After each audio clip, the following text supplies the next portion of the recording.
Welcome to the first episode of The Quest for the Best. And what better way to kick off the series than with the first LEGO game?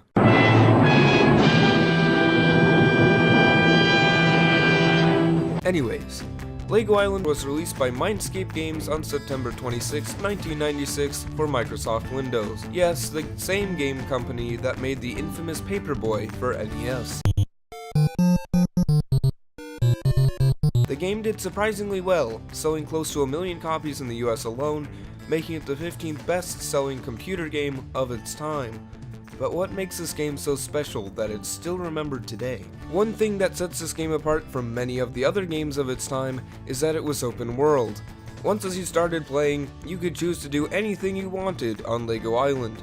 This granted a unique experience which allowed LEGO's mentality that their consumers should be able to do and build whatever they wanted with their product.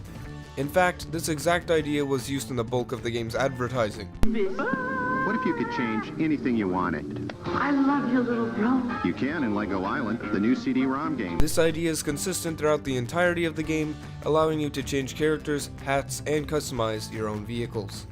Gameplay-wise, LEGO Island is really fairly simple and nothing special. It is a first-person adventure game in which you can walk around in a very linear way. Everything plays basically the same. Run from here to here, race your car from here to here, race your boat from here to here. But even though all of the minigames are all basically retextured versions of the same thing, the difference in the setting of each one makes them just different enough to be enjoyable. This game does have a story as well. It's nothing too complicated, but then again, LEGO games have never been known for the rich stories. You play as a young pizza delivery boy named Pepper-Oni. Checks out. You are sent to deliver a pizza to the police station, which the Brickster is somehow able to use to melt the bars, allowing his escape. He then steals the helicopter you built earlier and runs away. You then follow him to the town area, where he has stolen an ambulance and equipped it with a laser. Yup. You have to follow him around to get back the pieces to build the helicopter. During this time, the Brickster is destroying buildings. After collecting 5 pieces, the Brickster goes into hiding, and you find the rest of the helicopter and rebuild it. Then you chase the Brickster one last time with the helicopter and lead the police to him by throwing donuts, and leading the Brickster to the police by throwing pizzas. This part is awful due to the accuracy of the shots being horrible, and the AI of the characters being even worse. Eventually, you do catch the Brickster, and there is much rejoice. Of course, there is an alternate ending if the Brickster is able to destroy all of the buildings on LEGO Island, and things end badly.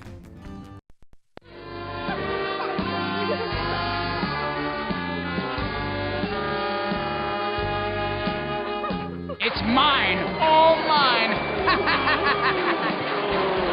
All mine! Mine?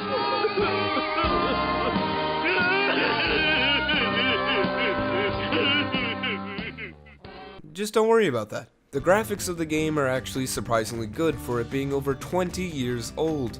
And of course the game is just Legos, so realistic graphics aren't necessary and they are definitely not here.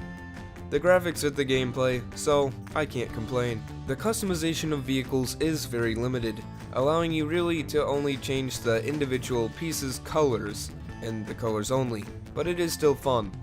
Something about racing around in a car or boat that has enough colors to cause a seizure is very enjoyable. To end off, I really did enjoy this game. Well, thank you for that. That was intro. What the heck? It is very short, with a story that takes only 2 hours to complete, and not much endgame.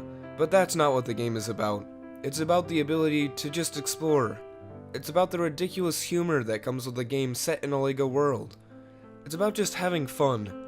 And in the end, isn't that what LEGO stands for? Fun?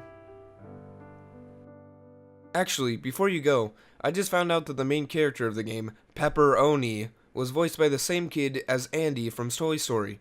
Also, this game was the first LEGO game to feature talking, so take that, LEGO Batman 2. Okay, bye.